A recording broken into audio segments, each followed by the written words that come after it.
Antes de começar a análise, quero ser bem enfático com você, ouvinte do Bíblia Acolhe. Curta esse episódio agora mesmo, compartilhe este conteúdo com alguém que precisa ouvir a palavra de Deus.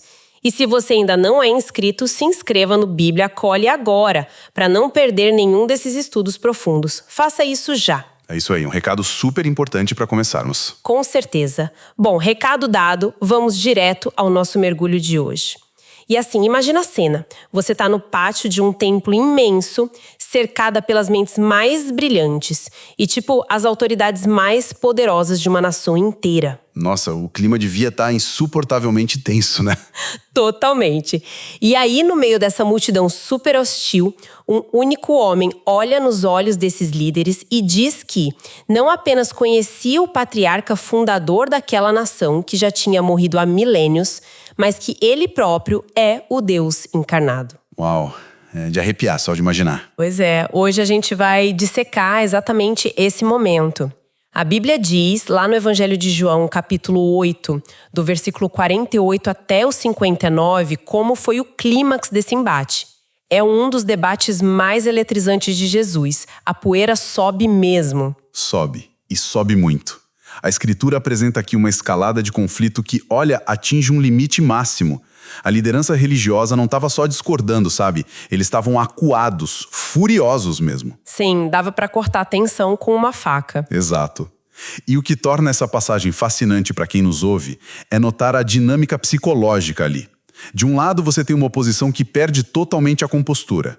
Do outro, uma autoridade inabalável, que não recua nem 1 milímetro.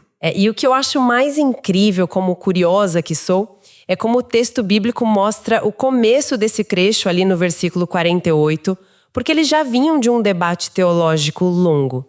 Mas aí os líderes chegam num beco sem saída. Eles não tinham mais como refutar a lógica de Jesus, né? Exatamente. E é como eu sempre digo, quando alguém perde no campo das ideias, o último recurso é chutar a canela do adversário. Eles partem para o ataque pessoal. O versículo diz que eles acusam Jesus de ser samaritano e de ter demônio. Ofensa pesadíssima para a época. Muito. Eles saíram da teologia e foram direto para a baixaria mesmo. E para nossa audiência entender bem a gravidade disso, a gente precisa mergulhar um pouco no peso cultural dessa ofensa. Chamar alguém de samaritano no primeiro século não era só apontar de onde a pessoa vinha. Era um xingamento, né? Um xingamento carregado de ódio.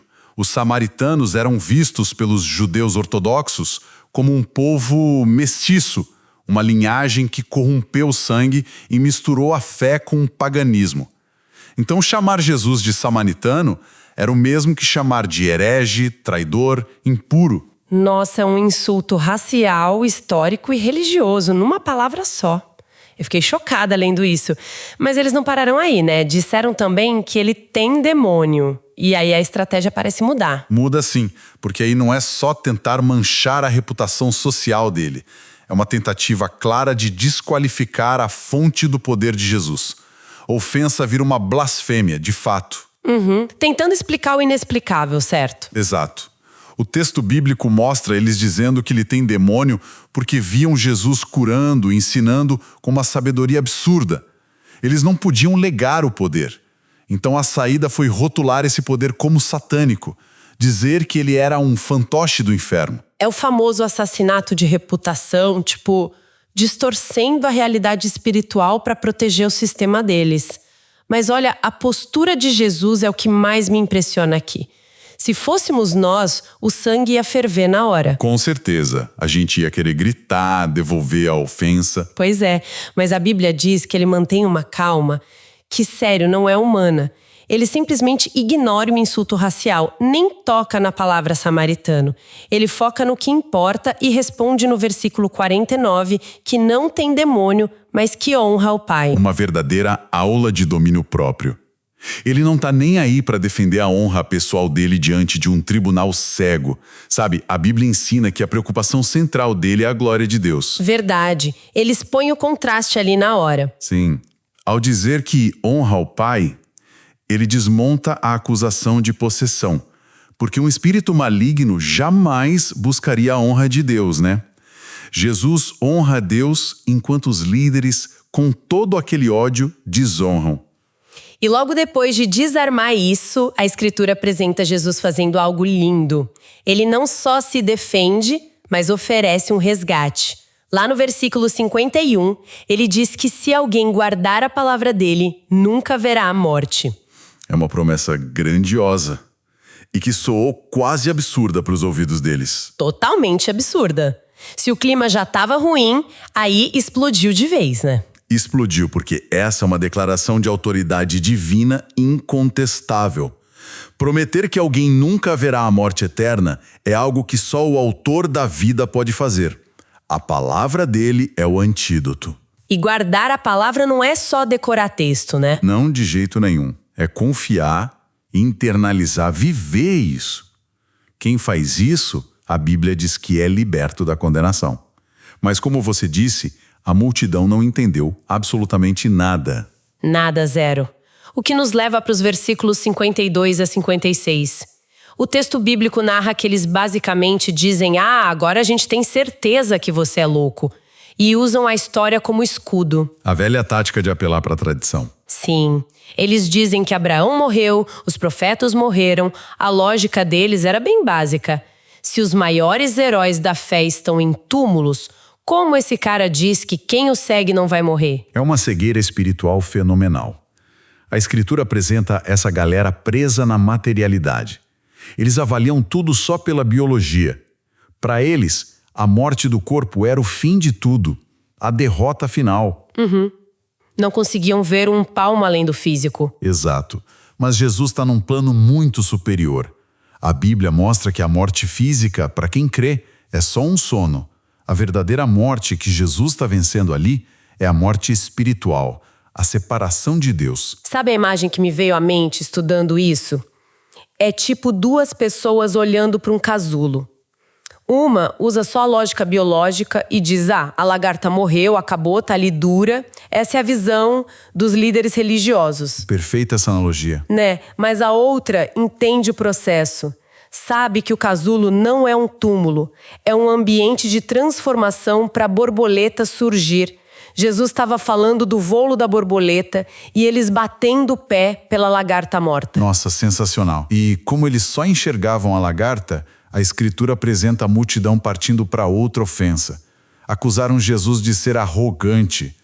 No versículo 53, perguntam: quem você pensa que é? Você é maior que Abraão? Eles acharam que deram um checkmate ali, tipo, colocaram Jesus contra a parede, usando o grande e intocável Abraão. E como Jesus desmonta isso, é magistral.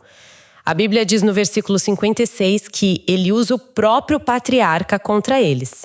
É um golpe de mestre retórico. Ele diz: Abraão alegrou-se por ver o meu dia, ele viu e ficou alegre. Caramba, isso deve ter dado um nó na cabeça deles. E deu. Ele não só diz que é maior, mas que o ídolo máximo deles estava esperando por ele. E para iluminar isso para nossa audiência, tem uma passagem paralela em Hebreus, capítulo 11, que é espetacular. O capítulo dos heróis da fé. Exatamente. Lá diz que os patriarcas viveram pela fé. Eles não receberam a plenitude das promessas em vida, mas viram e saudaram essas promessas de longe. É como se o Abraão tivesse um telescópio espiritual, sabe? Isso mesmo. Pela fé ele enxergou o dia da salvação. Voltando para João 8, Jesus escancara uma ironia trágica. O pai da nação festejou a chegada do Messias, mas os descendentes biológicos estavam ali, prontos para matar ele. A biologia os unia, mas a falta de fé os separava totalmente. É arrebatador. E claro, dizer que Abraão viu o dia dele levou a galera ao colapso. No versículo 57, eles dizem: você não tem nem 50 anos e viu Abraão? Essa menção aos 50 anos é fascinante. Pois é, e nas minhas anotações eu fiquei muito intrigada. Por que 50? Jesus devia ter uns 30 e poucos, por que não falaram 30 ou 40? É uma observação importantíssima sobre a cultura judaica. O número 50 não foi jogado ali. Naquela época, marcar 50 anos era o símbolo da maturidade intelectual plena, a idade da autoridade. Tipo um selo oficial de sabedoria. Sim. Um levita, por exemplo, parava o serviço braçal aos 50 e virava um conselheiro. Dizer que ele não tinha 50 anos era o jeito oriental de falar: você é um garoto, não tem autoridade plena ainda.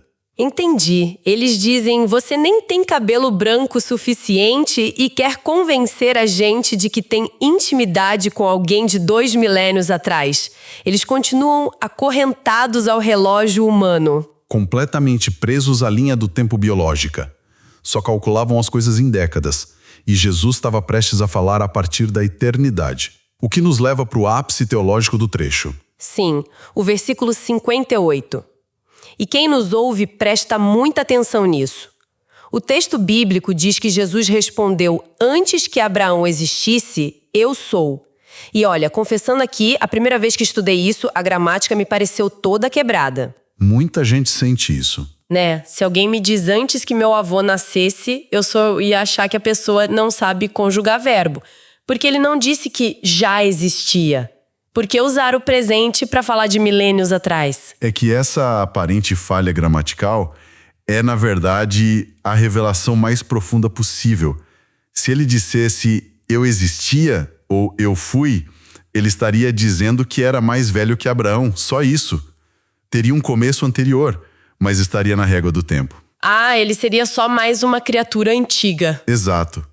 Mas quando o texto bíblico mostra ele usando eu sou, ele simplesmente rasga a linha do tempo. Ele se tira da categoria de criatura com princípio e se coloca como o Criador eterno. Como se ele fosse o dono da régua do tempo. Isso. Ele afirma eternidade. E para os judeus ali que conheciam as Escrituras, isso foi um choque. O texto bíblico está evocando direto o livro de Êxodo, capítulo 3, versículo 14.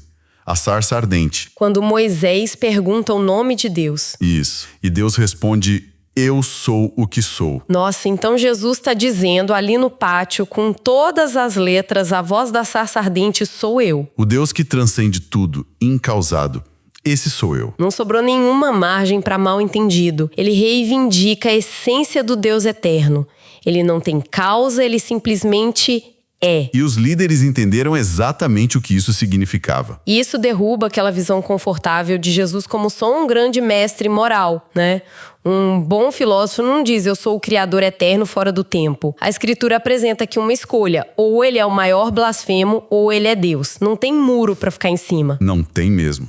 E os líderes não acharam que ele era um filósofo incompreendido. Acharam que era uma blasfêmia suprema.